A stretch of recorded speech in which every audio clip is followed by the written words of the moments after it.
नमस्कार विद्यार्थी मित्रों, एनी जीरो वाला प्राथमिक शाला में आपका हार्दिक स्वागत है। कक्षा 6 हिंदी, इसमें हमने समझदार नन्ही के बारे में अगले वीडियो में हमने देखा था।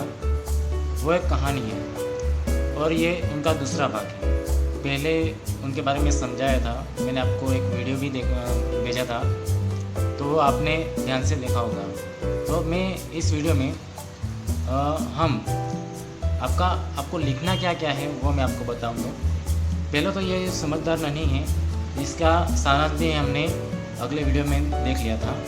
तो अब इसमें लिखना क्या है, आपको लेसन क्या करना है वो मैं आपको बताऊंगा। प्रश्न 1, सही विकल्प चुनकर बॉक्स में दिया गया है में क्रम में लिखिए। यानी कि ये जो पहला जो विकल्प है जो सही पसंद कर बॉक्स में अ है, ब है, क है, ड है, जो भी जवाब है वो आपको यहाँ पर लिखना है। तो पहला जो विकल्प है, बिच्छू कहाँ फंस गया था। तो आपने देखा होगा वीडियो में, अगले वीडियो में देखा होगा कि जो बिच्छू कहाँ फंस गया था, तालाब में फंस गया था, नदी में, सरोवर में या फिर दलदल में। तो जो सही जवाब है तो उनके आगे यहाँ पर मान लो कि यहाँ पर दलदल में फंस गया है तो यहाँ पर ड लिखना है। दूसरा विकल्प है, बिच्छू का स्वभाव कैसा था। तो ये जो 4 ऑप्शन है उसमें से सही जवाब है वो आपको लिखना है। तीसरा है, नन्ही ने बिच्छू की कैसी पुकार सुनी। यानी कि गंदी सुनी, करुण सुनी, दया सुनी या फिर निर्दोष। जो सही जवाब है वो आपको लिखना है। चौथा है, भलाई करना मेरा स्वभाव है, ऐसा किसने कहा। बिच्छू ने कहा, नन्ही ने कहा, मछली ने कहा या फिर मेंढक ने कहा। तो जो जवाब सही है वो आपको यहाँ लिखना है। समझदार नन्ही इकाई में लेखक का नाम क्या है। यानी कि ये जो समझदार नन्ही है, ये इसके लेखक का नाम अंत में दिया है। जो अगले वीडियो में जो हमारा जो पाठ पूरा हुआ उसके अंत में नाम दिया है। शंकर सुल्तानपुरी, शून्य पालनपुरी या फिर शंकर आदमलाल या फिर प्रेमचंद। इन 4 में से कौन कवि है।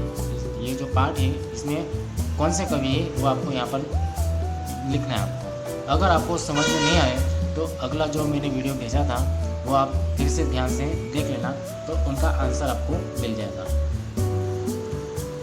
प्रश्न 2, निम्नलिखित प्रश्नों के उत्तर लिखिए। यानी कि ये जो 4 प्रश्न हैं वो 4 प्रश्न के उत्तर आपको अपनी नोट में लिखना है। पहला प्रश्न है, नन्ही कौन थी। दूसरा प्रश्न है, बिच्छू को क्यों पछतावा हुआ। तीसरा प्रश्न है, नन्ही ने क्या निश्चय किया। चौथा प्रश्न है, नन्ही ने बिच्छू को क्यों बचाया। ये जो 4 प्रश्न हैं वो 4 प्रश्नों के उत्तर आपके नोटबुक में आपको लिखना है। आगे प्रश्न नंबर 3, निम्नलिखित वाक्यों को कहानी के घटनाक्रम में लिखिए। ये जो दिए गई है वो घटना के क्रम में आपको क्रम में यानी कि लिखना है। यानी कि देखो, नन्ही बिच्छू की आवाज़ सुनकर दौड़ आई। दूसरा है, नन्ही अपनी माँ के पास चली गई। नन्ही ने बिच्छू को दलदल से निकालकर सूखे स्थान पर रख दिया। नन्ही ने बिच्छू को दलदल में फंसा देखा। बिच्छू ने नन्ही को डंक मार दी। यानी कि ये जो ऊपर नीचे है ये क्रम में नहीं है। तो आपको पहली घटना कौन सी बनी, तो यहाँ पर पहले नंबर पर आपको लिखना है। मान लो कि नन्ही अपनी माँ के पास चली गई। ये जो कौन से क्रम पर आता है, दूसरे, तीसरा या चौथा या 5वां, ये जो क्रम में आपको लिखना है।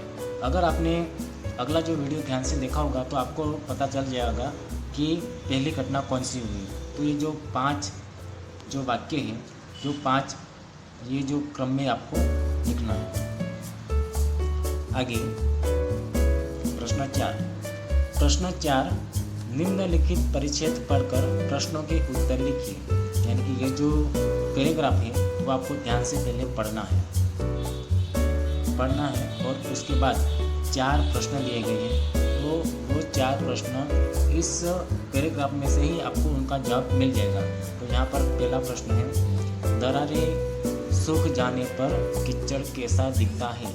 ये जो प्रश्न है उनका आंसर इसी पैराग्राफ में है। तो उनको पहले से ध्यान से पढ़ना है और उसके बाद ये जो प्रश्न के उत्तर इसी में से मिल जाएगा तो आपको उनका उत्तर लिखना है। दूसरा प्रश्न है, नदी के किनारे फैले कीचड़ की क्या विशेषता है, तो वो भी इस पैराग्राफ में मिल जाएगा आपको। तीसरा प्रश्न है, कीचड़ पर बने पद्म चिन्ह किस प्रकार के होते हैं, ये भी आपको इसी पैराग्राफ में से मिल जाएगा। चौथा प्रश्न है, अपना काका हमें किस रास्ते पर ले जाने की इच्छा होती है, यानी कि ये जो सवाल है उनका भी आंसर यहाँ पर मिल जाएगा इस पैराग्राफ में से। तो ये जो प्रश्न है वो भी लिखने हैं। आगे है प्रश्न 5, निम्नलिखित वाक्यों को सही क्रम में रखकर कहानी लिखिए, यानी कि ये जो एक कहानी है, ये जो वाक्य है ये एक कहानी है, तो इसको आपको क्रम में लिखना है। आपने वो कहानी सुनी होगी कि एक बंदर और एक मगर दो दोस्त थे, और बंदर नदी के किनारे पे रहता था और मगर पानी में तालाब में रहता था। तो दोनों में दोस्ती हो गई और जामुन खाने के लिए वो हर रोज़ बंदर के पास आता है। ये जो कहानी आपने सुनी होगी, तो यहाँ पर देखो, ध्यान से आप पढ़ोगे तो आपको पता चल जाएगा। तालाब में एक मगर रहता था, फिर यहाँ पर एक चतुराई से बंदर ने अपनी जान बचाई। बंदर ने कहा, कलेजा तो मैं पेड़ पर सूख कर आया हूँ। एक दिन मगर बंदर को अपने घर खाने का न्योता देकर अपने साथ ले चला। तालाब के किनारे जामुन के पेड़ पर एक बंदर रहता था। मगर अपनी पत्नी के लिए जामुन ले जाता था। दोनों में मित्रता हुई। बंदर हर रोज मगर को जामुन खिलाता था। मगर की पत्नी को बंदर का कलेजा खाने की इच्छा हुई। चलो मैं उसे लेकर वापस आते हैं। किनारे पर पहुंचते ही बंदर पेड़ पर चढ़ गया। तो ये जो वाक्य है यहाँ उलट सुलट है, यानी कि ऊपर नीचे हो गए। तो ये जो आपको क्रम में लिखने हैं कि पहला वाक्य कौन सा आएगा, दूसरा कौन सा आएगा, तीसरा कौन सा आएगा, वो आपको लिखना है। यानी कि ये जो बंदर और मगर की जो कहानी है वो ज़्यादा, यानी कि बाहर से आपको कोई दूसरा कोई वाक्य लिखना नहीं है, बस इसी में से लिखना है। तो यहाँ पर आप ध्यान से पढ़ोगे तो आपको कहानी क्रम में आप लिख सकोगे। आगे है, निम्नलिखित चित्र देखकर बताइए कि इसके बाद क्या क्या हुआ होगा।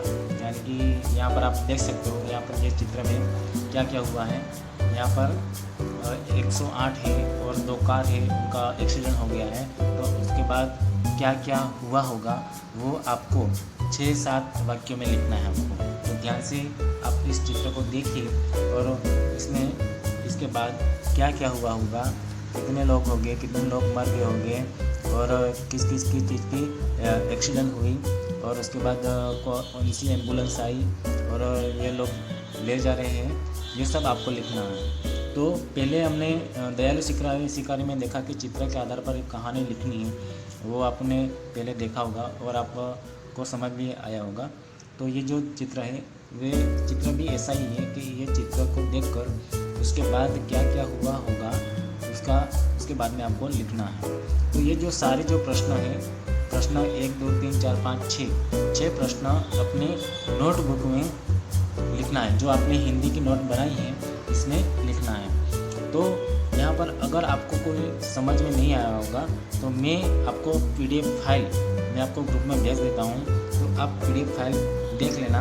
अगर और भी समझ में नहीं आए तो अगला जो वीडियो है प्रश्न के उत्तर ढूंढने में अगर आपको कोई प्रॉब्लम हो रही है तो आप अगला जो वीडियो है वो पहले अच्छी तरह से ध्यान से देख ले, समझ ले, उसके बाद ये जो गृह कार्य है, लेसन है, वो आपको लिखना है। ठीक है, थैंक यू।